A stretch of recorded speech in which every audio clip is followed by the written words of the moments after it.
Hi there, welcome to my channel. If you're new here, please subscribe for regular updates. If you're a returning visitor, welcome back, it's nice to see you again. If you've clicked on this video, then you're probably well aware by now that the expansion plans Universal have to open a park in the United Kingdom has been given the go-ahead by the British government, subject to planning. There'll be a video link at the end concerning stuff like that. So the main focus of this video is going to be to look at the concept art that's been released by Universal and have a look at what we actually think potentially could be the areas of the park and some of the rides and attractions. Please bear in mind this is best guess and speculation based on the actual concept art released. All plans could change, so it could actually be different. We'll have a quick word from Mark Woodbury, the CEO of Universal Parks and Resorts, and then we'll dive straight in and have a look at the areas and see what we can figure out from the concept art. Was Europe always an aim, and why did you ultimately pick the UK? We have parks throughout the US and in Asia, and UK has been on our radar for some time now. It's taken a while to get to this point, but a couple of years ago we purchased this land. We're thrilled to be bringing the Universal to the UK. It's centrally located. Bedford's a spectacular location, a 2-hour travel distance from right where I'm standing.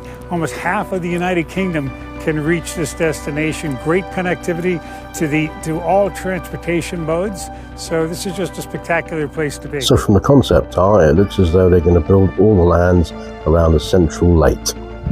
We'll start in the entrance plaza, where they're going to have the classic globe and universal arches, and then we'll work our way around the park. Once you've scanned in the park and probably done biometric facial recognition, you'll walk past the globe and under the arches and head into the main walkway that leads up towards the lake. You'll see the rocky waterfall in the distance on the other side of the lake, and I would bet there'll be a Starbucks or a coffee shop, a couple of quick service restaurants and some gift shops as you pass down the walkway.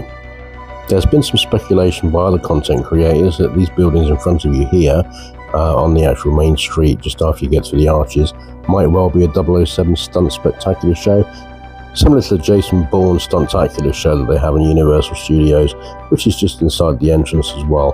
However, I'm not convinced about that, so I'll say possibly 007 show, but possibly not. As you continue up the main walk through towards the lake, you'll pass probably a hotel entrance on the left hand side from the 500-bedroom hotel that Universal are planning on building inside the park. As you get to the lake, I'm going to turn right for the purpose of this video and we'll explore the next area. Based on the concept art and the actual layout and design of the concept art and what they've actually put in for details, I'm going to guess that this is going to be a Minions and Trolls area.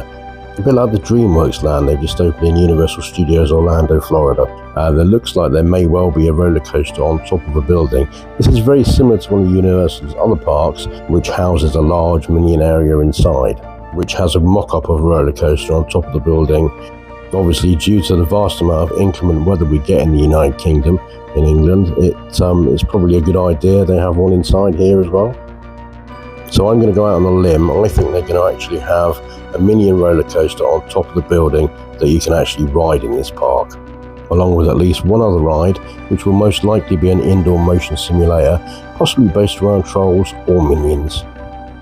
As we move on to the next area, I firmly believe this is going to be a Shrek-based area. There's some telltale signs. There's a big enough backlot building area which would clearly house an indoor ride of some form or another, most likely again some sort of motion simulator or possibly an indoor coaster. And of course there'll likely be a meet and greet with Shrek's house as well, and Shrek and Fiona, possibly Donkey, will be there for photo opportunities as well. The next part we'll look at is clearly an outdoor auditorium, obviously with covered seating because of the UK's inclement weather again.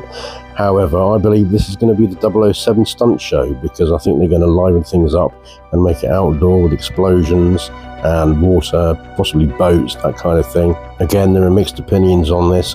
It could well be that there's going to be an indoor stuntacular show very similar to the Jason Bourne one in Universal Studios near the entrance to this park. But I firmly believe they're going to do one outside, and it's going to be a large area that's got all sorts of explosions and things going on.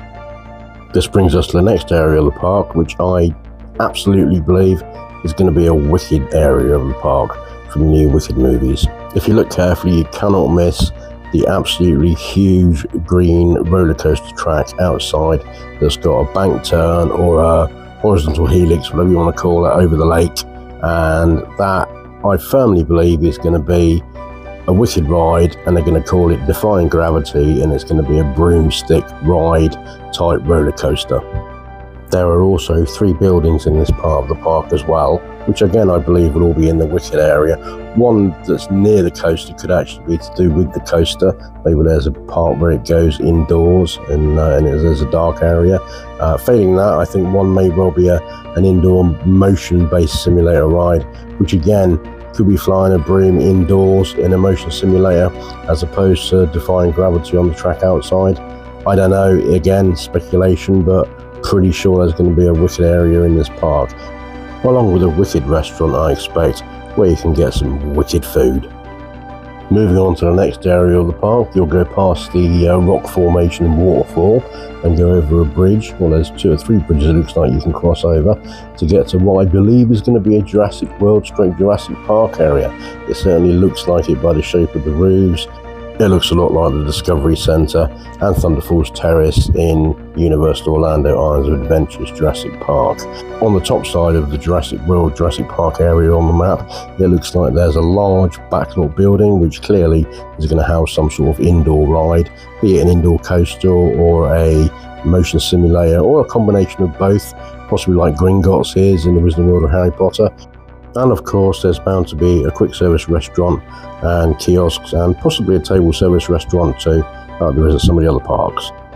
You will notice on the left hand side there are 2 huge towers that are very reminiscent of Dr. Doom's Fearfall, so it looks like there might be a ride similar to that, possibly in the Jurassic World area. It also looks like there's a river area as well, but whether that will be for a water ride or whether it's just for aesthetics, we shall have to see. Now we'll move on to the next area, which again I believe is going to be a Back to the Future area. As you can see, there's a nice long outdoor roller coaster track that looks like it's going to be built.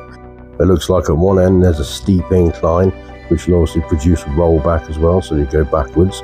And it possibly looks like that part of the track may be covered, so it might be in the dark. I would imagine that's where you might hit 88 miles an hour and sparks will be flying everywhere. Then you will go Back to the Future. I'm hoping Universal will put toilets at the ride exit.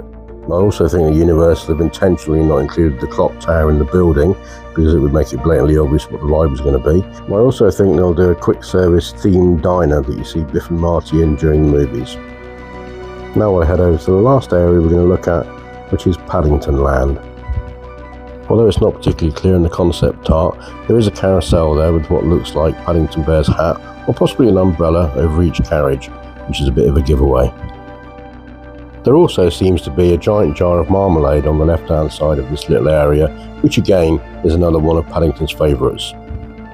Okay, well that's every area in the park covered. Let's put them all together and have a quick look. You've got the entrance plaza and possibly a quick service restaurant in the turquoise area. Then you've got the main shopping area, possibly quick service, Starbucks areas and a hotel entrance in the red area. Maybe the 007 stunt show if that's where they decide to put it. Then we've got the pink and yellow area, which is the DreamWorks / Trolls and Minion area, followed by the green area, light green, which is the Shrek area. Then we've got the grey area, which I think is going to be the 007 stunt show, which again it may not be, we'll have to wait and see. Then we've got the dark green area, which is the Wicked area, followed by the orange area, which is the Jurassic World / Jurassic Park area, followed by the blue area, which is the Back to the Future area, and last but not least we've got the peach coloured area, which is the Paddington Bear younger children's area. There we are. So in roughly 5 to 6 years time we'll actually find out whether I'm right, possibly quicker than that, let's hope.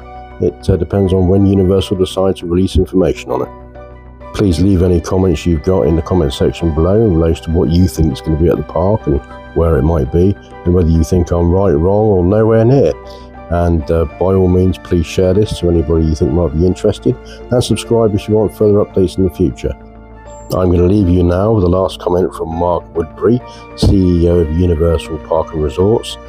I hope you enjoyed the video and I'll see you at the park when it opens. 5 years from now we'll be opening this park if all things go our way, and we think it'll be a bright future for all.